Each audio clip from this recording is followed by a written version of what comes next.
Don Smith with Raw Range Materials.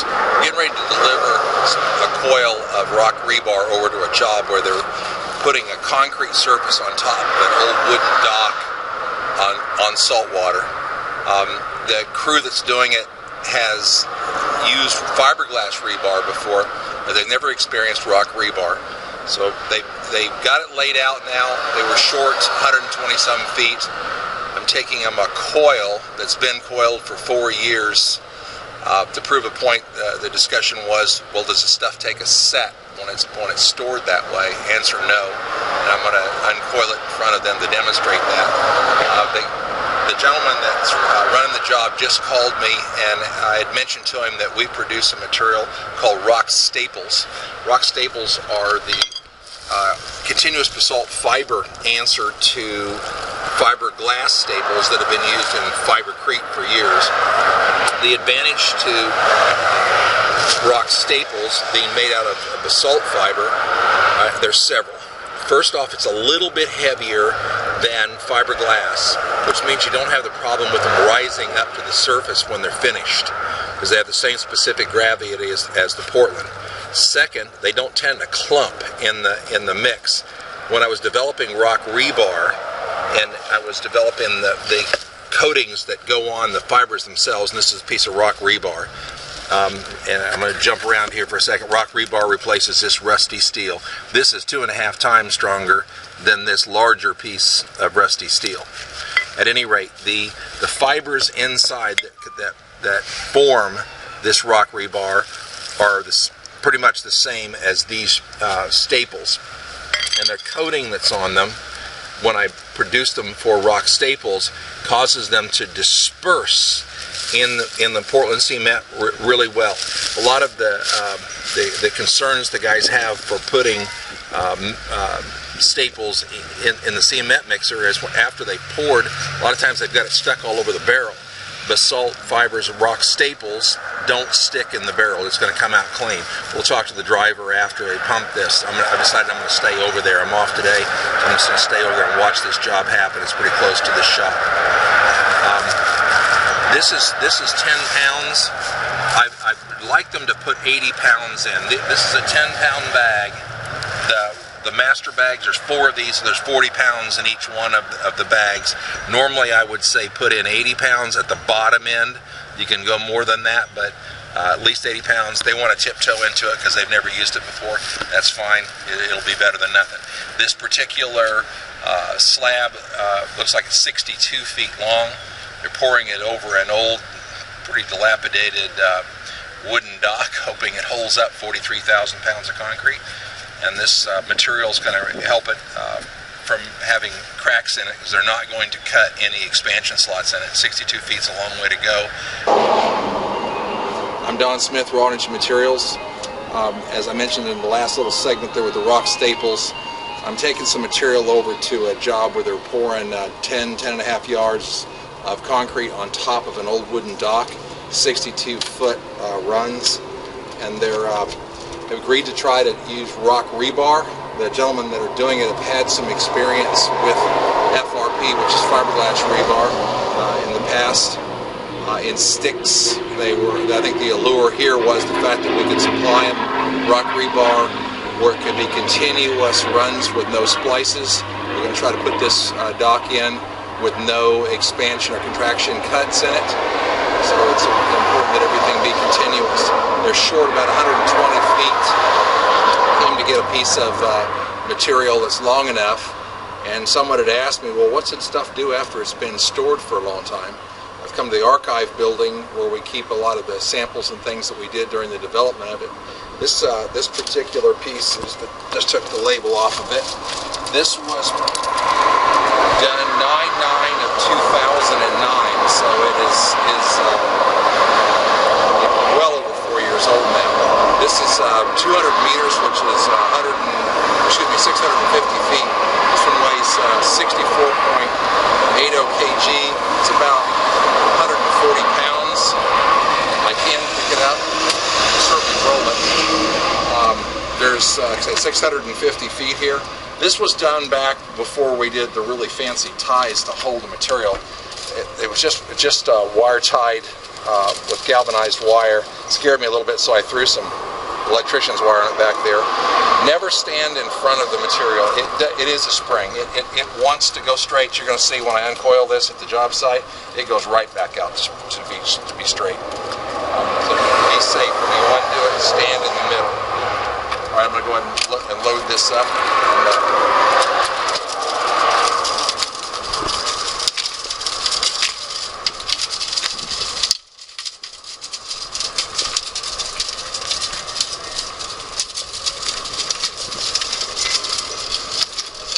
They would have had about 7 20-foot sticks to finish their job.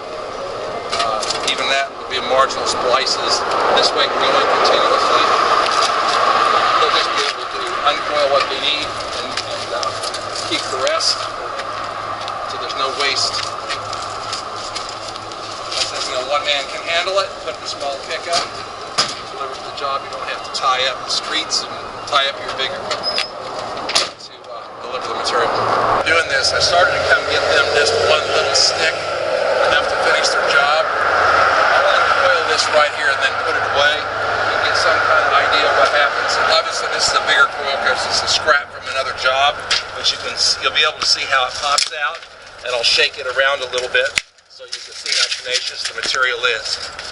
I'm just going to let it cut it and let it flip.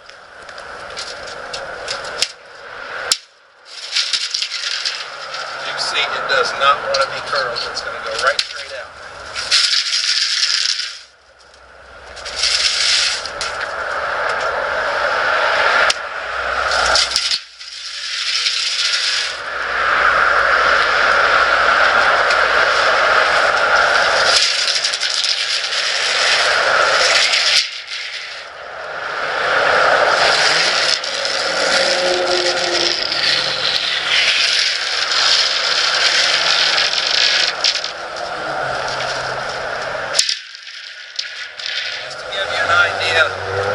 Of how tough this is. This is a really tenacious material. It won't break. And it comes right back out, straight. I pull it, it'll straighten out. This is probably out of roughly the same vintage from 2009, 2010. Really easy to handle. Okay, somebody popped up with a question of how tight can you bend it. This is a little piece of 6 millimeter. It'll bend back on itself without breaking. That's as far as I can bend it with strength. That 12 millimeter that I opened up here a minute ago,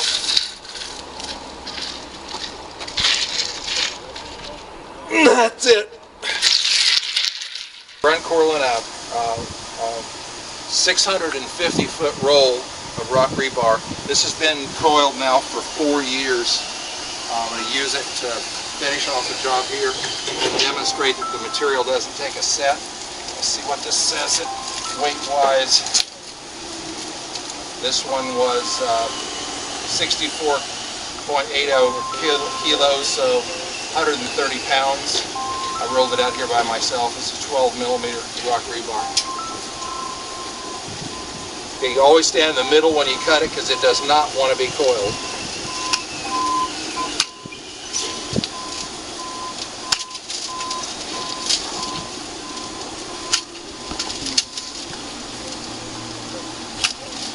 I've got some C-clamps I just drop over it just to keep it from getting away.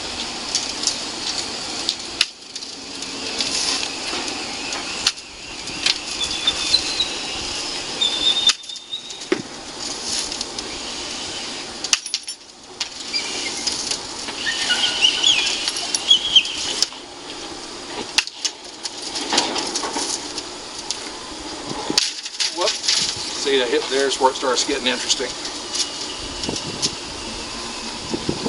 D. You want me to grab the end and pull it? Yeah.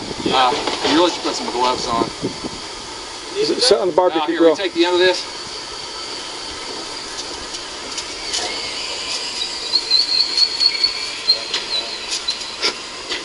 Stuff doesn't look straight.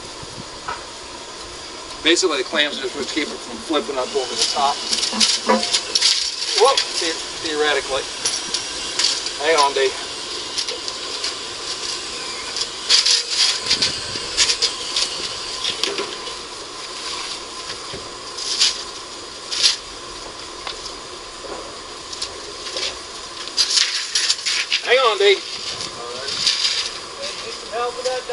I got it now. All right.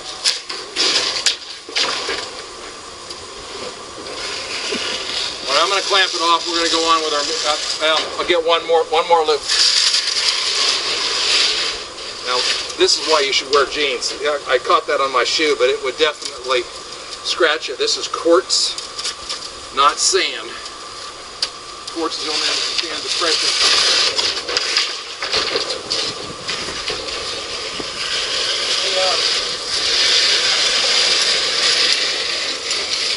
This is an existing dock, and rather than replace it in wood again, the stringers are still good underneath it. Decided to use this for the bottom form and pour 4 inches of concrete on it. Since ultimately this wood's going to rot out from under the bottom, we're going to leave it hanging on the footer for this wall, which I'll show you in a second.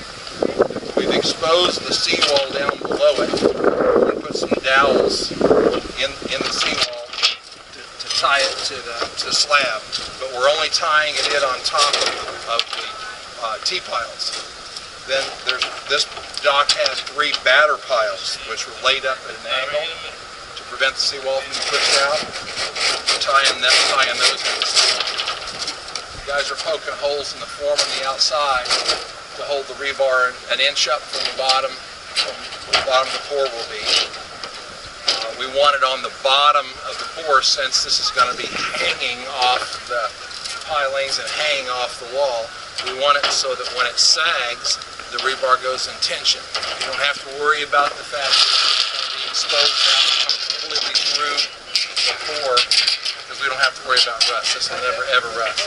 This material is all 2.5 times stronger than steel. I got to stop and drill these things out because the holes are not lined up properly. If that's a problem, here's a drill.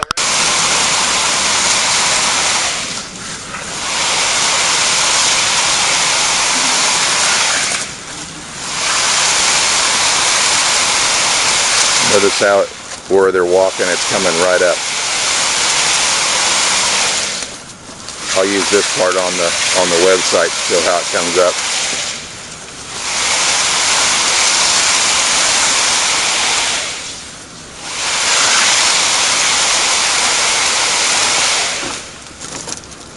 Look at that, Carl. You put something there, it looks like that fish is chasing some bait.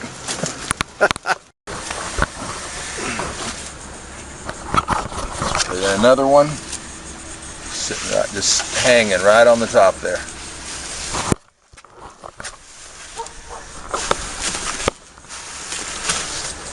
See when I wiggle it, rotate it.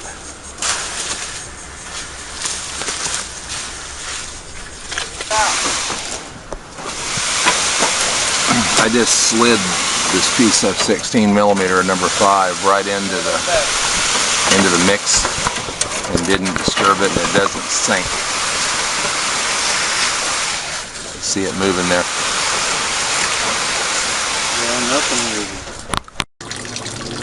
moving. Video the underside of this. This is the old dock, and where we put the forms on it.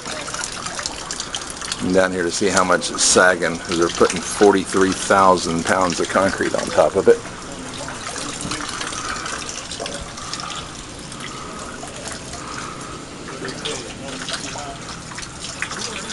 What do you notice about those fibers? Anything? They stay down better than the other ones. Hopefully that's the case. They're heavier, and we put a agent on it to keep them from sticking together and make them disperse out into the mix better. So if it's working, you're the judge. Yeah, you can't really notice them when you're troweling the surface. Usually when you're hitting it, the other ones will be coming up on the surface. You'll see them. You don't really see them right now. Excellent.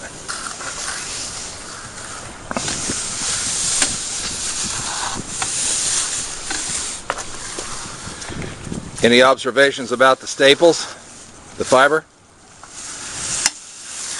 He's intense. Yeah, if I wouldn't have been here, I swear you ain't have none in here. I can't see it. Excellent.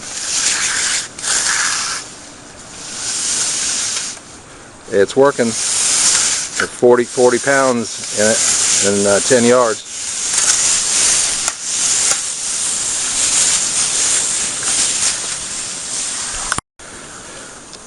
make note of it. Accept constructive criticism. That's how we improve it. I've been working on it for 8 years to get it what the stuff is now. Hard to make a new material that's better than what's out there and you can still make a living off of, you know.